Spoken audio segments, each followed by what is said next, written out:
This is a period where writers, photographers, illustrators saw themselves as very much like the French flaneur, the figure who walked around the city, perhaps aimlessly, observing what is going on and taking in the different individuals who occupied the streets.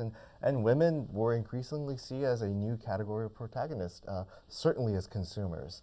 And there were even surveys taken on Tokyo streets by social scientists to gauge how many women and men, in this case, wore what kind of clothes. Were they wearing Western clothes? Were they wearing Japanese clothes? And so people from academics to journalists to artists were interested in what was happening on Tokyo streets.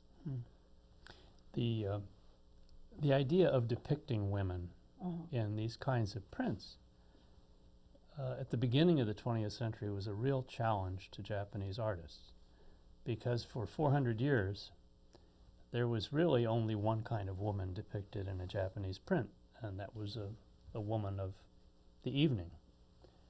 And it was a challenge to begin to domesticate the image of the woman, to see her as a mother, a homemaker, a wife, saying farewell to her man as he sails off to Manchuria to do battle with the Russians or the Chinese, depending on the war, depicting women as nurses. And now you're seeing women depicted in the urban setting.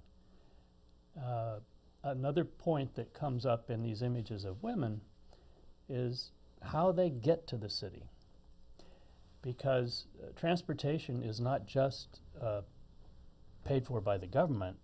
Department stores at the center of the city are creating these private railway lines from the suburbs so that people can come in and shop and go back to their slightly out of the center of Tokyo homes.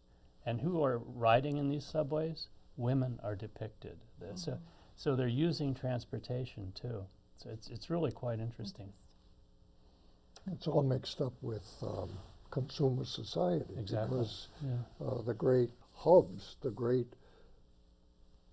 railway or tram or subway stations are fantastic complexes that lead you into huge department stores and whole neighborhoods of places to wine and dine and cafes, and they're all over the city. They're these hubs. So the subways, part of the emergence of Tokyo as a modern city is just the subway lines that go in a circle around the city, and then the feeder lines that come into the city from the suburbs, and suddenly it becomes amazing. And women are major consumers and major walkers in the city. And if students want to learn more about that, they should go to the units on visualizing cultures and the Shiseido, selling Shiseido units.